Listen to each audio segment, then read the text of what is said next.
Nouveau rendez-vous de l'émission Le Point, Madame, Monsieur, bonsoir. C'est encore un plaisir pour nous de vous retrouver pour un nouveau numéro de votre émission dédiée aux journalistes et aux analystes politiques pour le décryptage de l'actualité aussi bien nationale qu'internationale. Nous allons, Mesdames et Messieurs, rester fidèles à notre principe qui est celui de recevoir des confrères ici en plateau avec qui nous allons passer un peu plus d'une heure de temps pour l'analyse des sujets qui ont marqué cette semaine. Pour nous accompagner, Mesdames et Messieurs, nous recevons pour vous ce soir Isaka Aruna, il est le directeur de publication du journal Le Patriote. Aruna, bonsoir. Bonsoir Daniel, bonsoir aux fidèles téléspectateurs de RTDS. Voilà. Également sur ce plateau, un habitué, Ambroise Ponjo, il est le directeur de publication du journal The Guardian. Ambroise, bonsoir. Oui, bonsoir Daniel, bonsoir tout le monde. Voilà, les présentations faites, mesdames et messieurs, nous allons rapidement planter le décor de cette émission. Nous allons ouvrir les échanges avec ce tout premier sujet qui a marqué l'actualité, ou ce qui a marqué cette semaine. Il s'agit du décès du président de la Haute Autorité de l'Audiovisuel et de la Communication, en la personne de M. Richard Biosekoko Tozoum. La nouvelle s'est répandue comme une traînée de poudre. Ambroise Ponjo, vous avez connu cet homme, ministre et directeur de la HAC et d'autres institutions également. Voilà. Oui, un mot déjà. Le désormais ancien directeur, ancien président de la HAC, il n'est plus. D'abord, un hommage, je lui rends hommage, voilà. Parce que c'est un doyen, de par son parcours professionnel, celui-là même qui a eu à être récompensé par le fait Gérard Eyadema et qui a par la suite occupé des postes ministériels. Et le dernier poste fut donc la présidente de la HAC, a été celui qui a sauvé Eyadema de la grève de 92. Voilà. Il était avec un autre décédé, un autre défunt Assima, qui avait dirigé l'UGSL quand la grève persistait et durait sans limite. C'est eux qui avaient dû sauver la situation en appelant des fonctionnaires à aller au boulot, malgré bon gré et tout, voilà. Tout ce que cela créait comme conséquence sur la vie économique. Mais vous savez, quand les gens meurent, il est difficile à la culture togolaise ou à l'humain de dire mal d'une personne. Voilà. Je ne ferai que m'en tenir à ce constat, à ce qui est positif. C'est vrai qu'en son temps, il y a eu certains médias qui ont été fermés. Radio Légende FM, des journaux comme la Gazette du Golfe, et autres. C'est vrai qu'il y avait une confusion autour de X Solaire. Voilà. En ce moment, il n'était pas là, c'était au temps de Philippe Evignon. Et donc, je crois que moi, la première fois où j'ai eu à échanger en dehors de la HAC, je l'ai appelé, j'ai eu à faire une petite interview quelque part, même on s'est vu à Cara en 2008, dans le cadre des consultations nationales pour la mise en place de la CVG, tout ça là. Voilà. Mais j'étais transporté là-bas avec ma directrice une fois chez la HAC. Ben, c'est un monsieur qui reçoit bien, il est sans problème, il est posé. Il ne fait pas la pression sur son partenaire, son interlocuteur. Voilà. Contrairement à un Philippe que je respecte, mais qui est plus ardent, on va s'en tenir. Donc, je crois que il a été tiraillé par la maladie et ensuite par la mort. Et voilà. La mort qui nous attend tous, je crois qu'il faut lui rendre un hommage pour tout ça. Voilà. Aruna? Oui, comme Ambroise vient de le dire, je ne fais que m'incliner devant la dépouille de notre doyen Koko Biasse Tozoum. C'est un homme que je peux qualifier d'extraordinaire parce que quand vous suivez son parcours, c'est un homme extraordinaire. Voilà. D'enseignant, d'aucuns disent qu'il est passé même par la conduite, il a fait le métier de taximan. Après, c'est un syndicaliste, un journaliste, 3 fois ministre sous feu général Eyadema. Sous le fils, il a été ministre de la Justice avant d'être parachuté à la HAC où il rend l'âme. Depuis lundi, on pleure un fils, nous on pleure notre doyen. Et ne fait que lui souhaiter un bon repos où on ne peut que souhaiter le repos de son âme. C'est vrai, personne n'est parfait sur cette terre, quel que soit ce que l'on dira de vous, quel que soit ce que vous faites, l'on trouvera à dire. On ne peut pas s'attarder sur ce que Tozun a fait ou n'a pas fait. Le reste, c'est entre lui et son Dieu. Seuls ses actes sur terre lui permettront d'être jugé devant Dieu. Voilà, on pourra quand même s'intéresser sur les actions qu'il a posées dans le but de développer, comme on appelle, la presse togolaise. Ambroise, c'est un homme qui a peut-être contribué, vous avez effleuré entre-temps, est-ce qu'il a contribué à restreindre la liberté d'expression? Oui, vous savez, il y a une chose qui est notable dans le passage de Kokou Tozun, c'est effectivement cette rencontre de Palimé sur la professionnalisation qui a regroupé pratiquement tous les organes, plusieurs journalistes, pour réfléchir sur l'avenir de la presse. C'est vrai que pour le moment, les recommandations ne sont pas encore épluchées, mais aussi il y a beaucoup de choses qui ont été faites. Vous savez, quand il est politique, au-delà d'être enseignant, machin, journaliste, c'est un politique qui est d'un parti politique qui gouverne le pays. Et tout ce que vous aurez à faire dans ce cadre, vous n'êtes pas forcément obligé de faire ce que vous-même vous voulez. Mais des fois, les choses sont dictées d'ailleurs. Et il y a d'autant plus que la haute autorité même n'est pas pour le moment une entité aussi totalement indépendante. C'est pas moi qui le dis, c'est un constat général. Et de par ces méthodes de répression, des fois, au lieu de réguler la presse et de promouvoir et protéger la liberté de presse, d'aucuns accusent la RAC de se transformer en gendarme des fois. Et je crois que c'est aussi, ça devient à un moment donné un instrument politisé. La RAC ne serait pas politisée, on verrait la RAC travailler bien. Mais vous savez, je crois que c'est du travail aussi qu'ils sont en train de faire là-bas. Ce n'est pas facile de gérer le média. Donc à ce titre, il a imprimé une certaine accalmie au sein même du groupe des 9, je crois, qui dirige la RAC.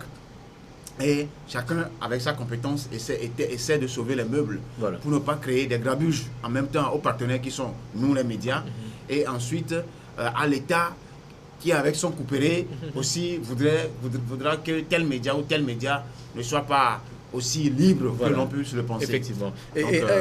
Voilà, Aruna Iseka, est-ce que vous avez la même impression qu'Ambroise Ponjo, peut-être si on s'intéresse même peut-être sur je mets la poire en deux, quoi. Voilà, le travail effectué par Kokou Tozun, mais même de la RAC aujourd'hui, est-ce qu'on a l'impression que les journalistes travaillent librement?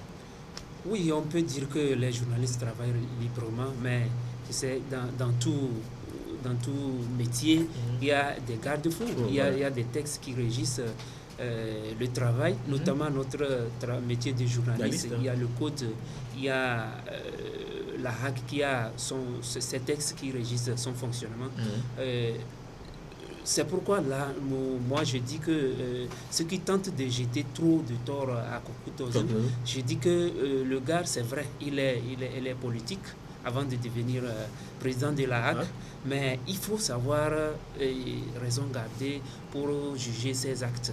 Est-ce que les gens qui l'accusent d'avoir fermé ou de n'avoir pas autorisé certains organes à continuer leur travail, est-ce que cette décision respecte les lois de notre métier? C'est là qu'il faut le juger. Sinon, le gars, moi, je pense qu'il a fait ce qu'il pouvait. Et mon confrère vient de donner l'exemple des états généraux qui ont eu lieu à Palimé, pardon. Et on a eu à réfléchir autour de nos problèmes de journalisme. On a fait des recommandations, même si jusqu'alors ces recommandations sont en train de pitiner un peu. Alors c'est dû à quoi par exemple? Parce qu'on espérait qu'au sortir de ces états généraux, on puisse aboutir à quelque chose. Une chose est de prendre des décisions, l'autre chose est d'avoir les moyens de les mettre en application. Donc c'était juste des déclarations intentionnelles ou bien c'est ça? Bon, pour le moment, on peut dire que c'est des déclarations intentionnelles, d'autant plus que jusqu'alors, on n'arrive pas à les mettre effectivement en application. Mais on espère que l'autorité va mettre tout en œuvre pour que les choses puissent démarrer. La dernière fois, la commission de suivi a convoqué une conférence de presse. Ça n'a pas été facile parce que les confrères n'ont pas tout à fait partagé les raisons qui ont que la commission a avancé, estimant que ils n'ont pas encore commencé cette application. Je pense qu'ils sont en train de se battre et ça va se concrétiser incessamment. Oui, et Ambroise Pondiol, en demain même de ces états généraux de la presse, il y avait une certaine sérénité qui régnait. Mais aujourd'hui, on semble éteindre comment on appelle, du désespoir. Hein? L'espoir a cédé la place au désespoir. C'est l'impression que vous avez également, vous étiez aux états généraux de la presse. Oui, pour arriver à une réforme, il faut se donner les moyens. D'abord, combien donne l'État togolais à la presse en général, comme étant l'aide publique à la presse qui fait un travail de développement, qui fait un travail public. 75 millions. 75 millions, je crois que c'est très peu pour la pléthore de journaux, de radios et de télévisions que nous avons dans notre pays. Quand nous essayons de faire une comparaison entre le Bénin et le Togo, voir le Sénégal, c'est le jour et la nuit. Voilà. Et ça même, certains essaient même de piocher quelque chose là-dessus, pour soi-disant des frais de déplacement, des frais, tout ça là. On vous dira que sont 25 millions côté des frais de déplacement et des frais de dossier, tout ça. Bon, cet argent-là, je sais que la HAC aussi peut en avoir, alors que la HAC étant une institution de l'État, la HAC doit avoir un budget. Donc, il ne doit pas y avoir quelque chose qui soit pioché pour la HAC. Maintenant, pour les autres organisations de presse, là, il faut les affecter. Mais ce qui est important, c'est les journaux qui saignent pour sortir. C'est les journaux qui sont pour accompagner le Togo à avancer. Quelles que soient les critiques, quels que soient les habillages ou les propositions, c'est les journaux qui saignent. Vous devez payer donner quelque chose aux journalistes quand vous êtes au bouclage. Ça, c'est pour les journaux. Vous devez aussi, comment on l'appelle, payer les frais d'imprimerie, le montage, le tirage de calque. Il y a tellement de choses. Maintenant, l'électricité, les téléphones, tout ça là aussi. Mais vous pensez qu'avec 500 000 francs ou 1 million, les gens sont à 42 millions pour un seul journal au Sénégal. Pour un seul journal, pour un organe de presse. 42, 50 millions. Pour les radios, on n'en parle même pas, les télévisions. Les gens sont à 200 millions de frais d'électricité sans impayés. Allez vérifier. Une radio qui a au moins deux climatiseurs, l'émetteur même consomme énormément. Donc, une télévision doit la CET 100 millions, 115 millions. Mais cette télévision doit aussi payer les agents qui travaillent. Effectivement. Donc, l'aide n'est pas conséquente. Il faut une aide conséquente pour au moins, comment vous l'appelez, amortir les dégâts et les dépenses que font les médias et les organes de presse. Au moins à 300 millions, voire 500 millions. Je ne sais pas ce que ça coûte à Fort Yansibé de taper du pain sur la planche pour aider ces journaux-là. Au lieu seulement de donner de l'argent à certains journaux, et les mêmes personnes voyagent avec le chef de l'État. Ça, je tiens à dénoncer ça et je vais dénoncer très bientôt dans mon journal de Guadia. Voilà, effectivement. C'est quand même difficile les conditions de travail des journalistes. Daniel, très difficile parce que quand vous prenez un organe, comment le directeur saigne pour faire paraître l'information, ça c'est pitoyable, c'est pitoyable. C'est pourquoi moi je regrette qu'au Togo on ait une conception très maladroite de l'aide de l'État. La presse, on l'assimile à un don du chef de l'État ou quoi que ce soit, alors que c'est une aide. On ne demande pas de supporter tous les frais du fonctionnement de l'organe, mais quand même c'est une aide, parce qu'après tout, nous rendons un service public. Tel que Ambroise vient de le dire, mais il ne s'agit pas de coopter une petite partie des organes pour les mettre à l'aise. Au même moment, les autres sont laissés dans un délabrement total. Donc, je pense que l'aide de l'État, c'est un droit pour les organes et l'État doit faire un effort pour les appuyer. Ce n'est pas un don volontaire du chef de l'État. Parce que quand le débat est entre-temps mis sur le tapis, il y a certains qui disent que non, on ne va pas donner l'argent aux organes qui vont insulter. Mais et ceux qui n'insultent pas, combien on leur donne? Combien on leur donne? Donc, je pense qu'on doit aller au-delà de nos conceptions. Ceux qui insultent, ils ne le font pas parce qu'ils veulent corriger certaines choses. Ah non, mais on ne demande pas d'insulter, mais on le dit de dénoncer. De dénoncer et de rendre un service public, d'aider l'État à canaliser, à rendre plus civique les citoyens. Voilà. Aujourd'hui, le grand problème, c'est la formation civique. Si on aide les organes, on les aide à bien faire leur travail, je pense que ça aussi, ça contribuerait à mettre bien en œuvre cette politique. Mais malheureusement... Voilà. Que répondez-vous à ceux qui disent, par exemple, que les journalistes sont responsables du fait que le Togo ne va pas bien, qu'on contribue en grande partie à ce que les choses n'aillent pas bien? Que répondez-vous à ces personnes-là? Le Togo ne va pas bien. Qu'est-ce que le journaliste a? C'est vrai que le journaliste a une part de responsabilité par ses écrits. Quand vous ne dites pas la vérité à certaines personnes, à travers vos écrits, vous lui faites du mal. Donc ça rend mal la gestion même du pays. Mais ceux-là, souvent qu'on accuse d'insulter ou de dénoncer, c'est eux plutôt qui font du bien au gouvernement. Mais ils ne les écoutent même pas. Des fois, ils les écoutent, mais ils font semblant de ne pas les écouter. La preuve, les mêmes personnes, je le disais tantôt, et ce n'est pas moi qui l'invente, allez vérifier au niveau des ventes, des distributeurs, ceux-là qui sont souvent accrochés comment on l'appelle, qui sont plus proches du pouvoir, qui voyagent avec le chef d'État, qui sortent souvent, combien de journaux ils vendent? C'est des réalités. Ils ne vendent pas à peine 200 000 francs. C'est plutôt ceux-là qui critiquent le pouvoir, qui proposent des choses, qui dénoncent, qui vendent. Allez vérifier. C'est quand moi je suis rentré dans cette histoire de presse que je maîtrise la réalité. C'est eux qui vendent le plus. Ce n'est pas pour tirer, envoyer de l'opprobre sur les confrères qui vendent. Chacun a sa manière d'écrire, a sa façon de voir. Oui, mais la réalité, c'est que ceux qui vendent, c'est ceux qui critiquent le pouvoir. Est-ce que cette personne a raison? Ces personnes qui jettent un anathème sur les journalistes d'être responsables un peu peut-être non, c'est des faux fuyants. C'est des gens, ils ne savent pas à quel sens se vouer, ils ne savent à qui tirer. Quand je prends le cas du ministère des Finances, ça c'est juste un exemple. Mais quand on vote une dotation à tel ministère ou à tel président d'institution, et qu'au lieu que cette dotation-là aille à ce département-là 1-2 mois, ça reste jusqu'à 6 mois. Mais les urgences des dépenses urgentes qu'il faut faire, comment voulez-vous que ça s'exécute? La preuve, la dernière fois, on a retiré au ministre Ayassor ces prérogatives-là. C'est pour permettre à ces présidents d'institution, au ministère, de pouvoir gérer de façon autonome leur propre budget, leur propre dotation. La preuve, c'est ça. Donc, c'est vous dire que les journalistes, quand ils vont lever la voix sur ça, lui peut-être ou quelqu'un d'autre va trouver qu'on critique le ministre Ayassor. Mais s'il fait bien, on le dira. Mais s'il fait mal, on le dira aussi. Effectivement. Voilà. Aruna, que répondez-vous? Oui, moi je voudrais savoir sur quoi on critique. Oui, parce qu'on dit que certains journalistes, par exemple, ne disent pas la vérité et qu'ils encouragent peut-être des choses qui ne vont pas dans le sens, qui ne vont pas dans l'intérêt du peuple. Bon, ça dépend. C'est fréquent, ça se voit sur les médias. Ça dépend de la position dans laquelle on se retrouve. Parce qu'on a des journaux qui dénoncent, tel que Ambroise vient de le dire. Et c'est le rôle du journaliste. Le rôle du journaliste, c'est de voir ce qui ne va pas, de le dire et d'attirer l'attention des gouverneurs. Et non d'aller se placer du côté du gouverneur, lui faire des éloges et puis on fait du bling-bling alors qu'on sait pertinemment que ça ne va pas. Eux qui font du mal au gouvernement. Ces gens-là, ils font du mal au gouvernement. On va permettre à vous de continuer quand même.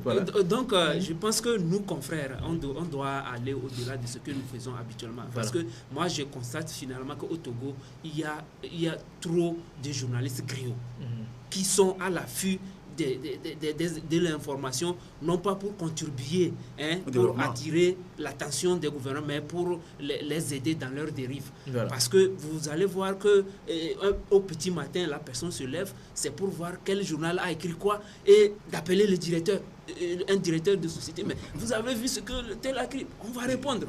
Le rôle d'un journaliste, c'est pas d'aller répondre aux écrits à notre confrère. Non. Alors, mais c'est pour cela peut-être que ces personnes disent que c'est à cause de nous que le pays ne va pas bien. Oui, ils ont raison. Donc, nous avons une entière responsabilité, sociale. Et je pense que si nous retournons à nos textes, à notre déontologie, tout ça là, ce n'est pas des choses inventées. On doit s'imprégner de tout ça là avant de se lancer dans aujourd'hui, on parle de... Si c'est une une campagne électorale, comme ça se fait au Bénin. Et on distribue des millions, des millions. Tu prends, je prends. Voilà. Je travaille parce que j'ai choisi un camp, comme ça se fait aux États-Unis. Voilà. Et même si, quand ça s'est passé la dernière fois avec le football, voilà. Mais l'argent circulait. Mais les journaux qui veulent publier, si on vous appelle, tu ne peux pas refuser. Mais quand on prend les droits de l'homme n'ont pas deux camps. Les droits de l'homme ont un seul camp. Voilà. Mais les gens choisissent encore un autre camp. C'est ce qui n'est pas normal. Et je rends hommage à certains confrères que c'est vrai, on accuse à tort ou à raison de plancher pour le pouvoir, mais qui sur certains sujets sensibles et sociaux réagissent normalement. Ça, ils se connaissent. Voilà. Je leur rends un grand hommage de continuer comme ça. Mais ceux qui continuent aveuglement à rentrer dans l'abîme de l'habillage, dans l'opprobre, je crois qu'il faut qu'ils changent de fusil d'épaule pour faire avancer le gouvernement et faire avancer le pays. Voilà. Parce que Faure Gnassingbé en a besoin pour avancer. Voilà. Rapidement, sur une dernière réaction sur Non, je voudrais ajouter que, comme Ambroise vient de le dire, il faut que nous essayons d'adopter un bon comportement pour rendre vraiment service aux dirigeants et à la société togolaise. Voilà. Ambroise a peut-être pu annoncer le sujet qui devait arriver. On va parler cette fois-ci des droits de l'homme. Avec l'élection du Togo, où il a été élu il est membre maintenant du Conseil des droits de l'homme, et ceci pour 3 ans. En gros, c'est une bonne nouvelle parce que nous avons eu à écouter certains confrères sur certaines radios de la place qui saluaient le travail effectué au Togo en matière de droits de l'homme. Est-ce que c'est votre avis? Il y a une avancée au Togo en matière de droits de l'homme? Je ne peux pas peindre totalement en noir la situation des droits de l'homme au Togo. Voilà. Sauf que cette dernière semaine, ces derniers mois, un gros point noir est encore venu entacher le papier blanc qu'on a comme plaque des droits de l'homme. Quand je cite, je prends le cas de Mango, avec des bérets rouges qui sont sortis pour mater, réprimer, suivi des morts, ce qui, dans un État républicain, n'est pas possible. Et il y a des gens qui sont toujours aujourd'hui en prison parce qu'ils auraient brûlé des marchés dont le procès n'a jamais été organisé. Voilà. Donc, il y a même les vendeurs d'essence fluoratée dont on parle. Il fallait voir comment les forces de l'ordre réagissent. La dernière fois, j'ai suivi... Mais sur ce cas, ils doivent réagir parce que ce n'est pas une bonne pratique. Mais il y a une méthode de réaction face à un enfant de 10 ans qui se fait représenter, qui représente sa maman. Ce n'est pas la première fois. C'est pas la première fois que c'est illicite. Tout le monde le sait. C'est vrai qu'ils le font pour couvrir peut-être cette activité. Vous savez, des dépenses. Je ne suis pas en train de couvrir cette activité. Voilà.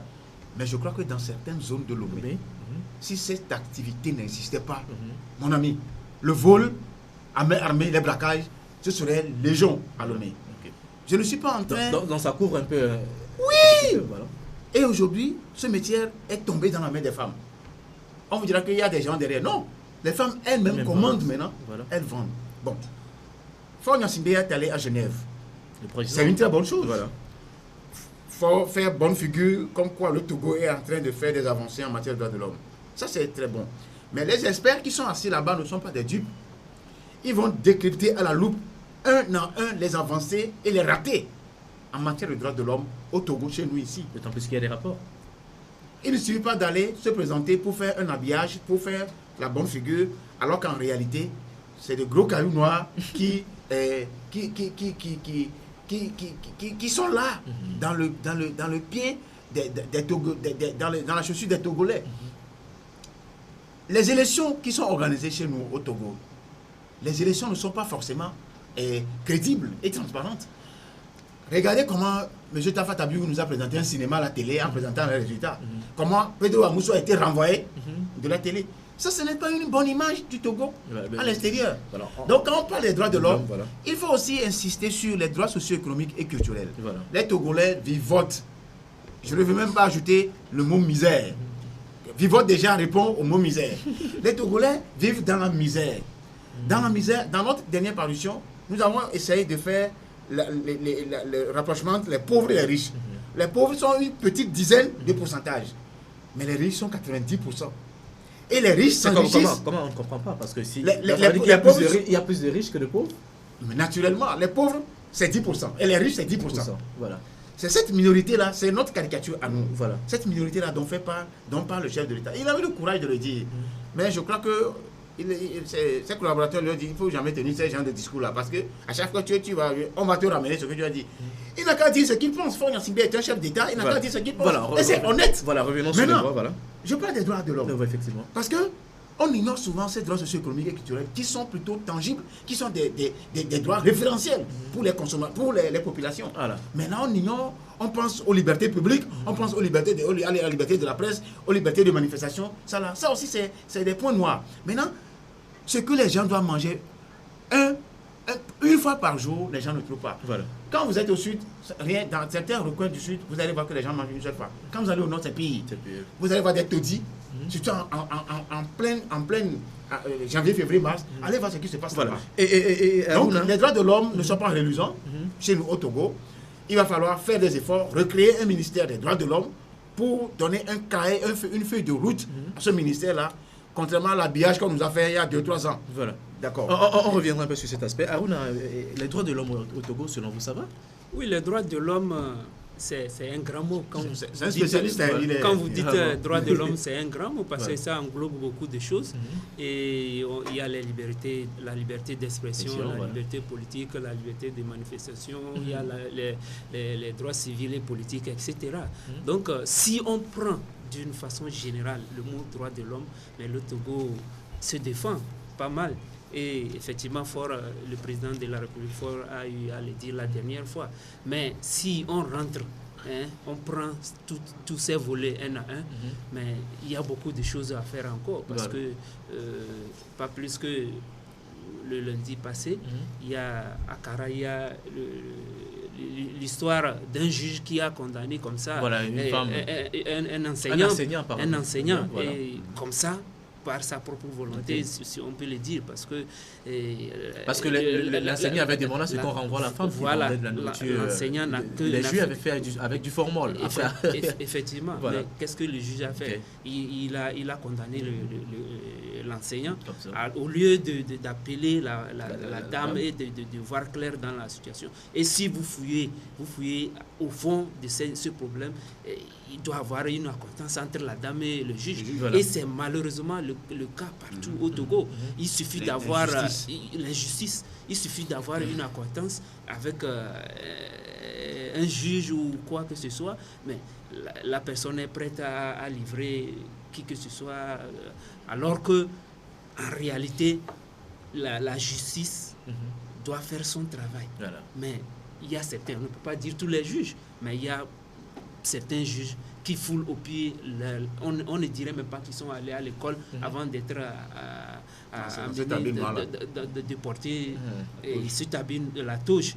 Alors qu'on sait qu'avant de porter la touche, il y a les serments qu'on prête. Voilà. On prête les serments. J'ai écouté un journaliste sur une chaîne de la place dire que le chef de l'État, après avoir prononcé son discours, a été applaudi. Donc ça veut dire que les droits de l'homme au Togo, c'est une avancée notable.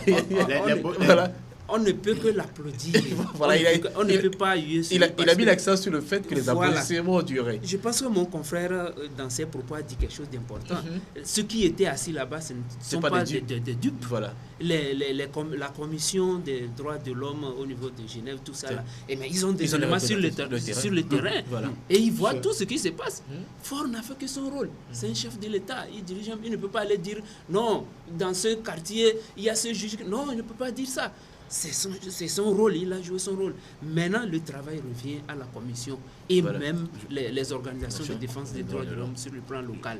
Donc, si on prend tout ça là, on voit que nous qui vivons sur le territoire togolais, il y a beaucoup à faire encore en matière de respect des droits de l'homme. Voilà. C'est vrai, le Togo aujourd'hui bénéficie de la liberté d'expression.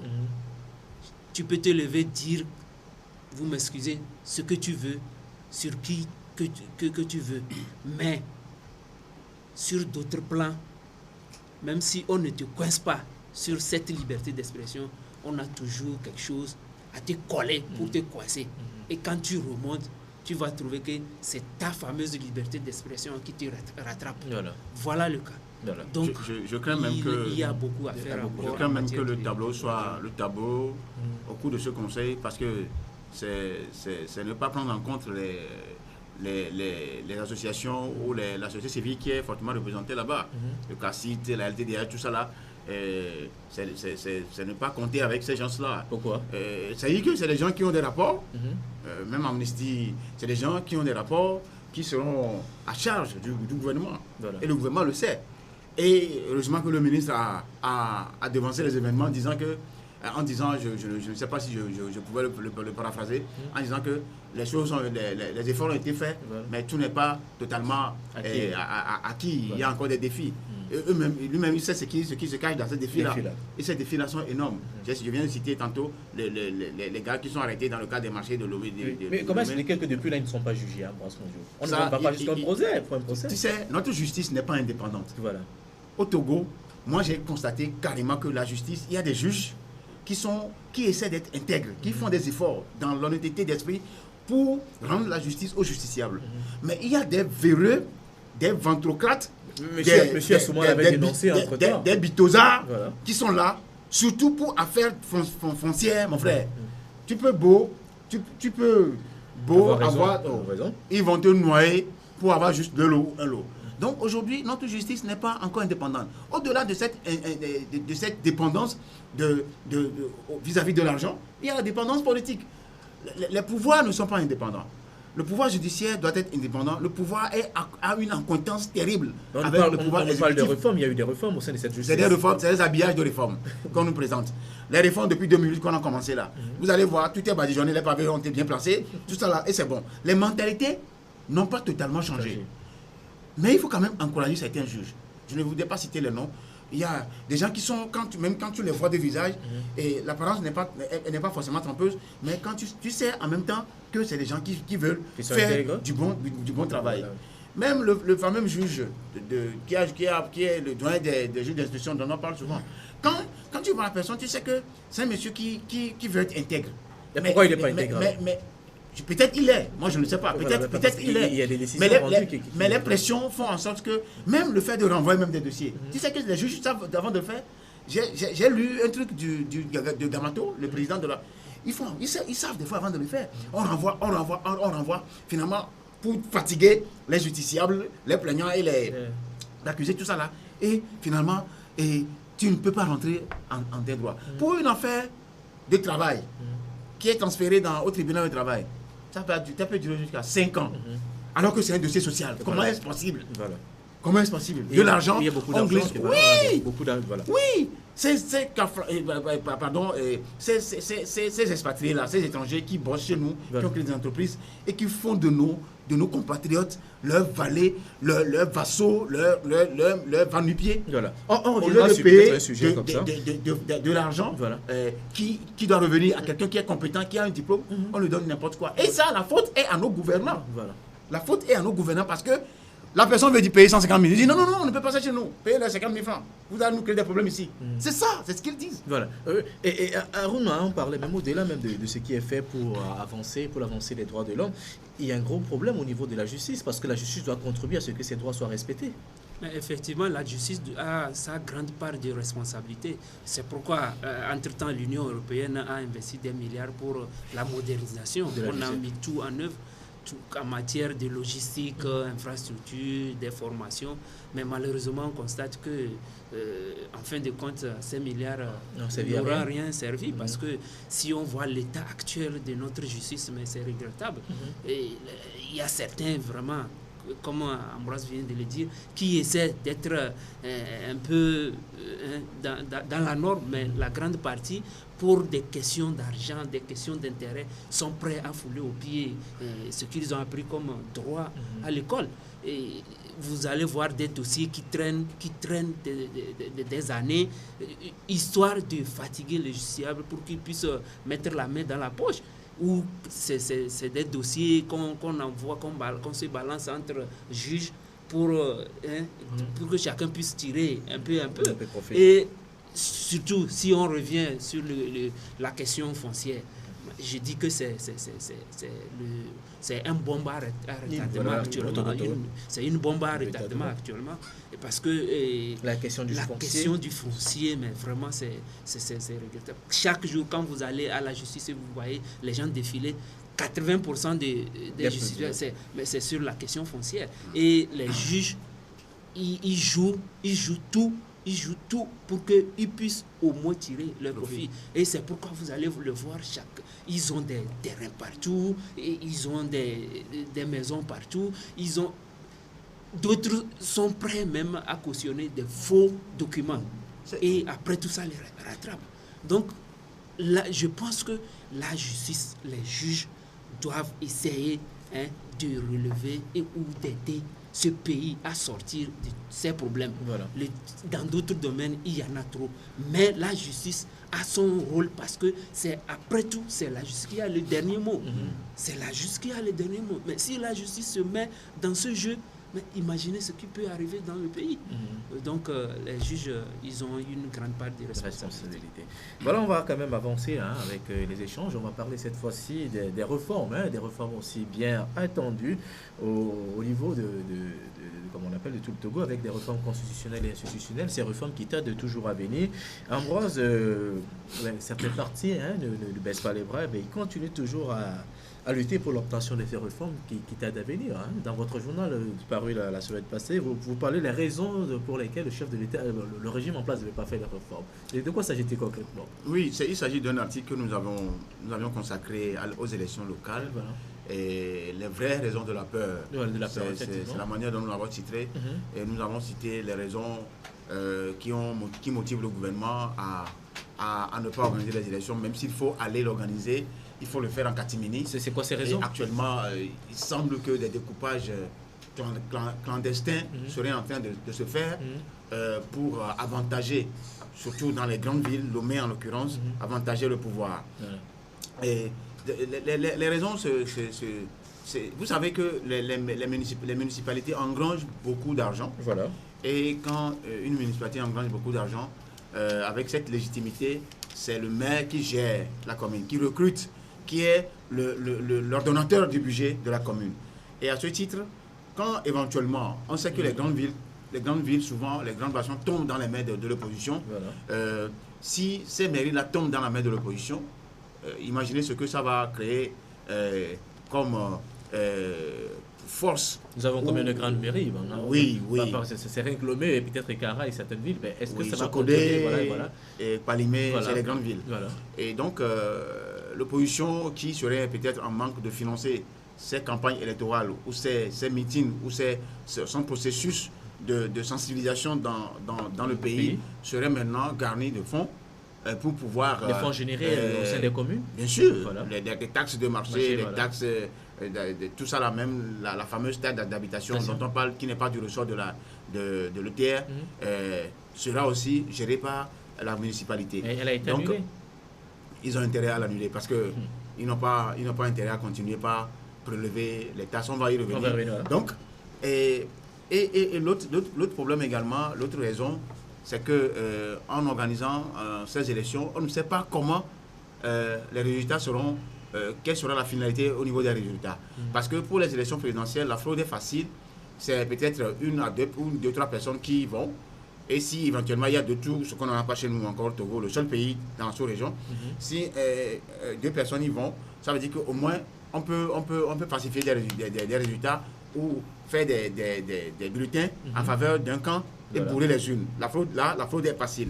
Maintenant, pour les élections locales, c'est plusieurs personnes en même temps qui vont. Ils sont très nombreux. Donc là, la fraude est difficile. Donc nos amis qui sont au pouvoir sont en train de tout faire pour tourner la machine en leur faveur, ce qui serait d'ailleurs difficile.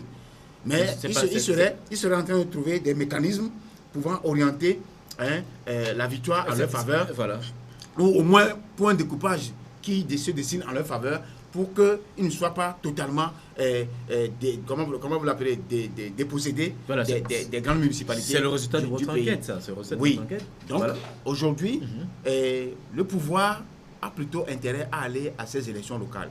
Parce que il y a urgence au niveau de la base. Voilà. Il y a urgence au niveau de développement local. Voilà. Les partenaires crient tous les jours. L'ambassadeur de France, surtout celui de l'Union européenne, qui finalement a eu la gorge sèche pour avoir plusieurs fois appelé à l'organiser. Même l'ambassadeur des États-Unis, qui est arrivé tout dernièrement, il est revenu sur le dossier là. Mais on se demande pourquoi le pouvoir de Chine à ne pas aller organiser ces élections-là. Donc, il y a une peur. Et ils sont même en train de créer un mécanisme, c'est ce que moi j'ai appris, pour pouvoir amener à co-gérer les fonds que vont gérer les municipalités si éventuellement l'opposition venait à gagner dans les grandes villes. Voilà. Alors que ce n'était pas prévu dans la loi de 2007, la loi sur la décentralisation. Elle va être co-gérée avec qui? Ces fonds. C'est-à-dire qu'avant, peut-être avant de débloquer un fonds, peut-être le pouvoir central devait donner son quitus. Voilà. Il y a quelque chose qui est en train de se faire, mais ce serait faire entorse à la loi qu'eux-mêmes ils se sont donnés. Aruna? Oui, je pense que voilà, réaction par rapport entre les calculs politiques et le développement, je pense que le pouvoir doit savoir changer. Parce que actuellement, ce que Ambroise vient de... Mais on a l'impression qu'on privilégie plus les calculs politiques. Effectivement, c'est ce que j'en viens. Parce que ce qui ne peut pas être normal, parce que au même moment, on va partout, on se promène partout pour parler de développement et on se cache derrière les calculs politiques. La politique et le développement, excusez-moi, ce n'est pas nécessairement des choses qui vont de pair. Parce que quand on se met dans la position de politique, on ne cherche pas que la plupart du temps ses intérêts personnels. Et vous le voyez actuellement ce qui se passe dans notre pays. Les gens, pour des calculs politiques, sont prêts à tout et à ignorer la masse derrière. Et on sort pour parler, pour dire qu'on veut le bien de la masse. Les élections locales, je pense que c'est presque une survie pour le développement de notre pays. Si on veut réellement arriver au développement de notre pays, on doit passer par les locales. Voyez, quand vous promenez à travers nos villes, vous voyez l'état de nos villes. Des mairies même qui abritent les maires. Quand vous voyez les bâtiments, les infrastructures, il y a d'autres mairies même qui ont difficilement un ordinateur. Comment une mairie qui perçoit des taxes, tout ça là, ne peut pas avoir un instrument de fonctionnement? C'est regrettable. Il y a d'autres même qui sont sous menace d'expulsion. Je vous l'ai dit. D'autres sont actuellement sous menace d'expulsion de leurs locaux. Ils ont loué des locaux qui ne les appartiennent pas. Voilà. Effectivement, ils ont pris des terrains qui ne leur appartiennent pas et ça bouscule. De toute manière, j'espère que ça va se calmer, on va trouver une solution. Sinon, dans les prochains jours, vous allez écouter ce qui va se passer. Donc, pour revenir à notre sujet, c'est pour dire que les élections locales sont importantes pour le développement de notre pays. Parce que cela rendra plus responsables ceux qui dirigent nos collectivités locales. Voilà. Cela leur permettra d'être redevables non seulement au niveau des autorités du pouvoir central, mais des populations qui les ont placées là-bas. Actuellement, aucun maire ne peut pas avoir cette pression sur lui de dire que, bon, ce que je vais faire, est-ce que je le fais, est-ce qu'on ne va pas... Non, il regarde seulement le pouvoir central. Voilà. Tant qu'il est sûr que le pouvoir ne va rien lui demander, mais il piétine la population, alors qu'il est dans une localité et il gouverne la population d'une localité et que normalement, il doit œuvrer à son développement. Les marchés, les hôpitaux, les routes même, si il y a une bonne gestion de nos collectivités, ce n'est pas toutes les routes que les mairies doivent attendre de l'État avant de construire. Les hôpitaux, il y a certains instruments, certains trucs que la mairie à son niveau pouvait faire avant de voir si l'État peut l'aider. Mais actuellement, ce n'est pas ça. Donc, je pense qu'il faut responsabiliser nos gouvernants locaux en organisant ces élections locales. Voilà. C'est important. Voilà. On voit certains partis politiques qui s'acharnent sur le sujet. J'ai également lu cette réaction, par exemple, de Jerry Tama. Il a fait un post sur sa page Facebook en annonçant qu'il ne comprend pas pourquoi l'opposition s'agite autour de ces questions des locales, vu que lui, personnellement, il approchait certaines personnes qui lui ont fait comprendre que les élections se tiendront en 2018, qu'il ne comprend pas cette agitation. Comment vous analysez cela? Vous savez, moi, je n'ai pas l'habitude d'aimer des gens ambigus, des gens dont les propos sont souvent ambigus. lui et moi on se connaît. Mais il n'a pas, M. Tama n'a pas une position claire. Je ne sais pas si je dois appeler un nomade ou même d'esprit, il n'est pas stable. Il n'est pas constant dans ses positions. Donc ces gens-là, moi c'est les gens avec qui je ne... C'est vrai que la nature compte aussi ces gens-là. Mais franchement parlant, je suis désolé, devant lui je dirais ça. Parce que sa manière, c'est qu'est-ce qu'il est en train de dire? Qu'est-ce qu'il veut dire? J'ai lu ça moi aussi sur les réseaux sociaux. Donc, si on renvoie les élections en 2018, ça lui plaît. Lui, en tant qu'opposant, il se dit opposant technique. Ça lui plaît. Mais quand les opposants sont en train de réclamer les élections locales, c'est de bonne guerre. Et les opposants ne sont pas les seules entités à demander qu'on organise les élections locales. Les partenaires qui vous aident souvent, qui aident le Togo, demandent aussi. Mais lui, il trouve, vous savez, à un moment donné, si vous n'avez rien à dire, taisez-vous. Mais il n'a qu'à se taire. Moi, quand j'ai lu, tu sais, je suis dans les réseaux, dans ces réseaux-là, mais difficilement j'arrive à écrire parce que d'abord, pour ma batterie, je réagis souvent, je réagis de façon rare. Si je voudrais réagir, il va le prendre très mal. J'aurais préféré, c'est parce que tu l'as amené que je n'ai jamais réagi sur ce sujet-là parce que ça ne m'a pas plu qu'un opposant puisse parler des autres opposants comme ça. Si effectivement c'est un opposant. Mais tout le monde réclame les élections. Et le peuple aussi réclame. Depuis 86 ou 87, moi j'étais à Nikonakwe, quand les Dogbek-Boti qui a créé le corps privé avec Dogomé, quand les Francs, je me rappelle des noms, j'étais pratiquement au CM2. Quand ça a commencé, on a fait les campagnes, tout ça là. Ça fait plus de 30 ans. Maintenant, on réclame ces élections. Il y a des gens encore qui sonnent la voix dissonante en disant que l'opposition a tort de réclamer qu'on a programmé les élections en 2018. C'est pour préparer les esprits. Voilà. Quand il fait ça, moi je le classe dans un parti comme uni. Voilà. Il n'est plus du net. Je classe M. Tama dans les partis qui se rangent du côté du pouvoir. Quand il va m'appeler, je vais lui dire ça. Voilà. Ce n'est pas normal. Tout le monde, il n'est pas obligé de suivre les autres. Mais quand tu te dis opposant, reste dans le camp des opposants. Tu es libre de dire ce que tu penses. Ils ne sont pas obligés de regarder dans la même direction. Ils ne regardent, ça ce n'est pas regarder dans la même direction. Parce que c'est une voix dissonante. Il dit autre chose qui ne répond pas aux aspirations du peuple. Voilà. Le peuple veut des élections locales. Toi, en tant qu'opposant qui te dit tu défends le peuple, tu dis que le pouvoir veut organiser les élections en 2018. Mais si tu n'as rien à dire, tais-toi. Il n'a qu'à se taire, je suis désolé. Moi, un confrère, Loïc Lawson, on a eu à le dire directement à Canal FM, que monsieur, Loïc lui a dit clairement que vous n'êtes pas constant dans votre position. Voilà. Un politique doit être constant. Voilà. Même si à un moment donné, le politique change de camp, là, quand tu changes, on sait que tu as changé de camp. Mais dire des choses qui ne sont pas cohérentes avec les réalités, tout le monde, à 90%, demande à ce qu'on organise les élections. Tu te dis opposant, reste dans ta ligne d'opposition. Voilà. Si tu as des critiques à faire à tes amis de l'opposition, va chez eux et leur dire. Il ne faut pas faire des postings qui font réagir des gens. Réaction.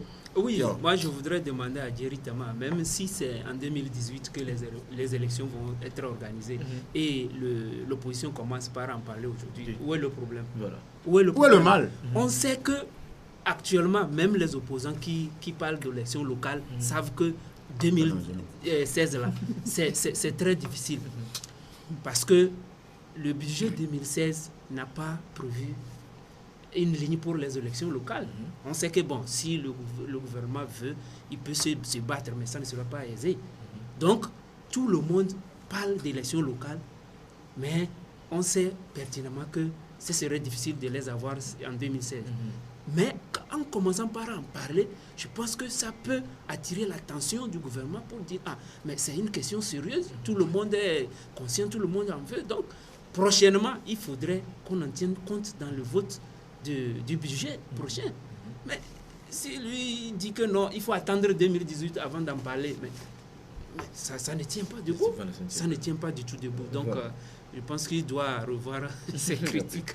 Voilà. On va peut-être aborder maintenant ce problème avec l'ETR. Ambroise Pondio, c'est l'ETR qui fait peur à beaucoup de concitoyens, cette régie financière qui fait un travail que d'autres qualifient d'exceptionnel.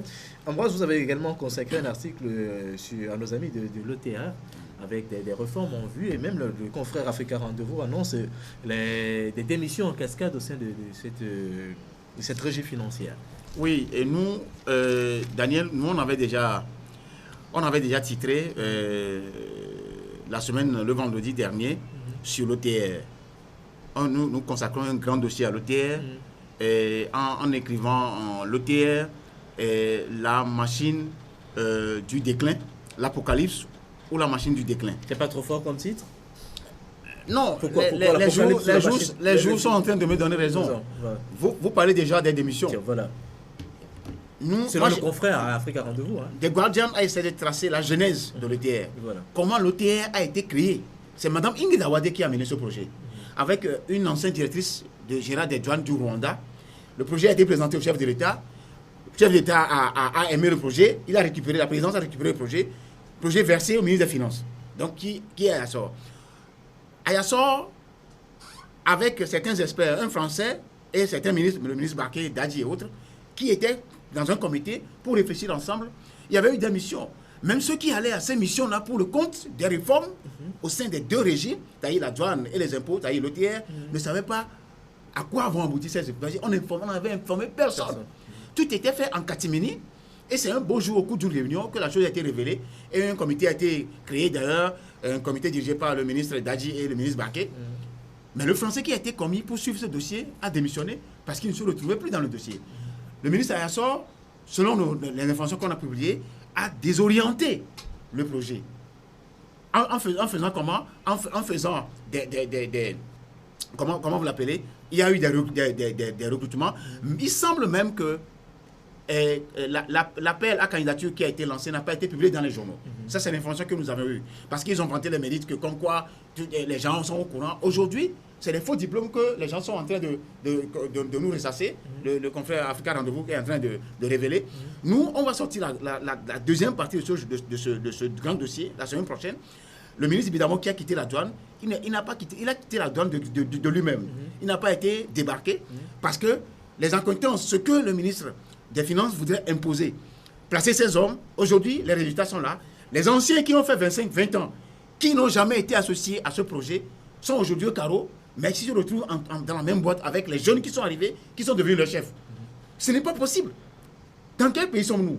Pour des intérêts personnels et des intérêts régionalistes, on emmène des gens, on formate un projet qui désoriente tout le monde. Et aujourd'hui, les résultats sont là. Nous reviendrons sur comment M. Gaperi a été recruté. Et le cabinet, Crown Agency qui a travaillé. Donc, Ayassor avait seulement été... ce cabinet était un paravent pour pouvoir recruter les hommes d'Ayassor et placer ces hommes partout. Les résultats sont aujourd'hui là. On parle des faux diplômes. Cela, nous allons vérifier cela. Mais maintenant, nous allons publier, nous allons aller plus loin. Les vraies et fausses recettes de l'ETR, ce que les deux régies faisaient. Faire comparer les deux régies et ce que l'ETR a commencé par faire depuis 2013 jusqu'en 2015. Est-ce que l'ETR n'a pas de bons résultats? N'a pas de bons résultats parce qu'on dit que tout est centralisé. On vous parle des bons résultats. Voilà. On fait une pression énorme sur les entreprises, même sur les ménages. Pour payer, vous allez même vendre votre slip pour payer à l'ETR. Dans quelles conditions les Togolais vivent? Les conditions de vie des Togolais, le coût de la vie, le niveau de la vie. Il y a des choses qu'on impose. Hier, j'étais avec un patron, il me disait, allez au port. Il a fait une phrase. Il dit, allez au port, vous allez jouer du ballon. Parce qu'il n'y a pas d'opérateur. Les gens fuient, les gens vont au Bénin. Parce que la pression fiscale fait en sorte que les gens sont obligés de se retrancher au Ghana ou au Bénin. Ce n'est pas normal. Quelle est cette réforme-là? C'est pas comme ça dans ces pays. Parce qu'il faut non. Et il n'est pas le seul. Il y a des transitaires dans la boîte qui nous disent souvent que ça ne marche pas, ça ne marche pas. Mais quelle est cette transitaire qui avait appuyé ces réformes, non? Il y avait une grande partie des transitaires. Non, on parle des transitaires. Il y a des commissionnaires en douane agréés et les transitaires eux-mêmes. Ceux qui... Comment vous l'appelez, faisaient des formalités pour que les impôts et la douane puissent avoir les taxes. Ces gens-là ont eu des problèmes la dernière fois, il y a 8000 personnes. Maintenant, on a fabriqué tout un tas de taxes. On veut, M. Ayassor voudrait, coûte que coûte, faire quelque chose en sorte pour payer les dettes. La multitude de dettes qu'ils ont créées au Togo, il faut faire une pression énorme sur les populations pour qu'ils paient ça. La preuve, c'est un d'habitation là que les gens sont en train de décrier. La dernière fois, un monsieur m'a dit, le jour où il viendra chez lui, c'est avec des coupes qui vont les renvoyer. On va rappeler. Donc, c'est pour vous dire que le déclin dont je parle, ce projet de TL-là risque de coûter même à Fonia Singbe et à son gouvernement. Et on va réagir rapidement par rapport au fond. Moi, j'ai personnellement l'impression que l'auteur danse avant la musique. C'est vrai, à la naissance, il y a eu des quiproquos, il y a eu beaucoup de choses. Après tout, on nous a rassurés. Jusqu'à l'année dernière, on a essayé de publier des résultats sur les recettes pour rassurer les gens. Mais aujourd'hui, le problème est là. Aujourd'hui, le problème est là. C'est un nouveau projet qu'on a mené. Et tout nouveau projet a besoin d'être, comment l'appelle-t-on, réalisé avec la complicité des bénéficiaires et de ce que le projet concerne. Mais j'ai l'impression que l'auteur, en fin de compte, est en train de piétiner ce qui devrait contribuer pour que l'auteur puisse avoir une vraie naissance et une solidification comme on le voudrait avant de nous donner les recettes que nous voudrons. Aujourd'hui, on parle des taxes sur l'habitation, tout ça là.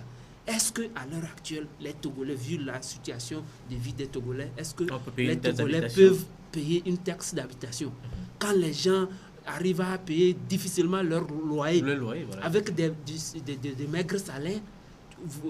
Un fonctionnaire qui prend son salaire, après une semaine, il est obligé de courir derrière même les conducteurs des écoles. Voilà. Vous m'excusez, je ne les minimise pas, mais le fonctionnaire est obligé d'aller courir derrière un conducteur de taxi de moto pour le dépanner jusqu'à la fin du mois. Et à ce fonctionnaire, on va lui demander de payer encore taxe au moment où il n'arrive pas à payer son loyer régulièrement. Je pense que les responsables de l'OTR, ceux qui ont amené l'OTR, doivent avoir la patience. C'est vrai, le Togo a besoin de fonds pour pouvoir développer. Ils ont le pouvoir, a une ambition de développement du pays. Mais le développement, ça ne se décrète pas d'un jour à l'autre. C'est progressif. C'est progressif. On ne peut pas satisfaire le développement tout de suite. Donc, si on veut trop précipiter les choses, on risque même d'étouffer le poussin dans l'œuf. C'est ce que je voudrais dire aux gens. Voilà, on va finir en toute beauté cette émission avec ce fait divers, le décès de ce jeune couple dans un hôtel de la ville. En vrai, vous avez eu également écho de ce décès qui suscite actuellement beaucoup de polémiques. Beaucoup s'interrogent sur les conditions même dans lesquelles sont survenus ces décès dans ce grand hôtel, décès par noyade. Donc, vous avez appris également ça. Oui, malheureusement, c'est une aventure malheureuse qui a commencé bien parce que c'est des amoureux certainement qui se sont retrouvés autour d'une piscine mais qui ont pris une chambre à 75 000 francs et tout ça là c'est à vérifier et qui se sont retrouvés sans l'avis des agents, sans informer les agents de l'hôtel. Ils sont retrouvés au bord d'une piscine et le drame s'en est suivi.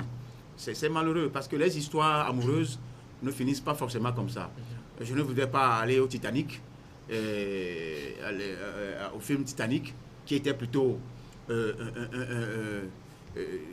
film qui me remonte chaque fois dans les idées et dont j'applaudis le réalisateur au jour d'aujourd'hui. Vous savez, ce qui est important dans ça, c'est que le responsable d'hôtel puisse nous éclairer sur les faits. Moi, je disais la dernière fois, ce n'est pas pour disculper les responsables de l'hôtel. Parce que quand vous venez dans un hôtel, au Togo, c'est l'habitude, ce n'est pas dans les grands pays comme l'Addis Abeba ou Abuja et autres, vous venez, on enregistre tout.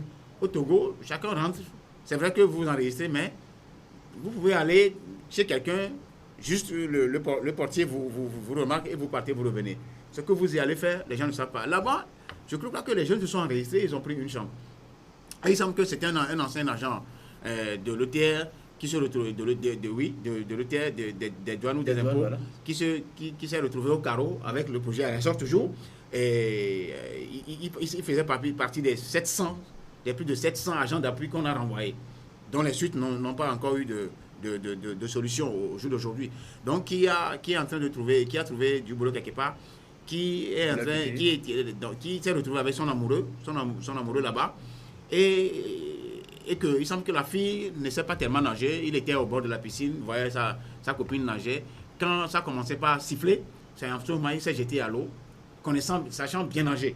Il semble que c'est même un nageur professionnel, sachant bien nager, mais qui n'a pas su sauver. La tante chez qui le monsieur se trouvait dit qu'il donnait un autre son en disant que ce n'est pas une mort par noyade, cette mort-là, on doit l'élucider, que c'est un mort certainement provoqué. Ça sème une confusion générale, et donc ce qui nous renvoie, mais je ne crois pas que ce soit la responsabilité de l'hôtel. Sincèrement, c'est vrai que elle est engagée, voilà. Mais moi je sens parce qu'il n'y a pas de caméra de surveillance apparemment. Oui, c'est engagé. Mais vous savez, moi je ne peux jamais mettre cette responsabilité sur le dos de l'hôtel même si c'est dans le cadre civil, il y a une part de responsabilité des responsables de l'hôtel. Le fondateur n'est même pas là-bas, il y a un gérant. Voilà. Les agents sont là-bas. Si vous devez aller à la piscine au 3e étage, vous devez informer les gens. Mais il fallait quand même avoir... la piscine, on ne peut pas l'ouvrir à n'importe qui, à n'importe quelle heure. Oui, ça c'est vrai. Des maîtres nageurs, quand même, la responsabilité. Et la piscine n'est pas du chocolat. Voilà, effectivement. La piscine, même le petit bassin que moi j'ai appris, voilà. C'est pas du chocolat. Voilà.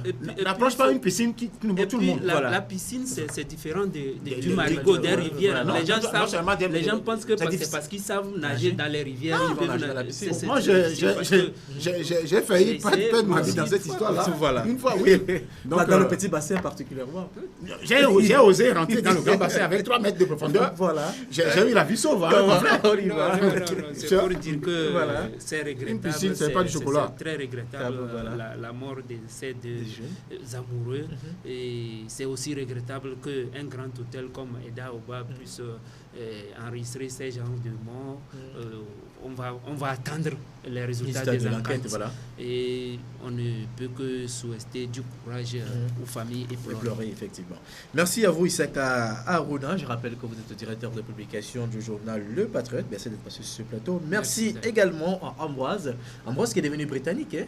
Parce que voilà, c'est un Britannique, directeur de publication du Guardian. Ça aussi, il faut élucider ça, il faut éclairer ça. C'est-à-dire que The Guardian, c'est un journal de référence en Angleterre. Voilà, effectivement. Et qui a des informations, qui sort des informations même du trou. Et c'est dans cette logique que vous inscrivez?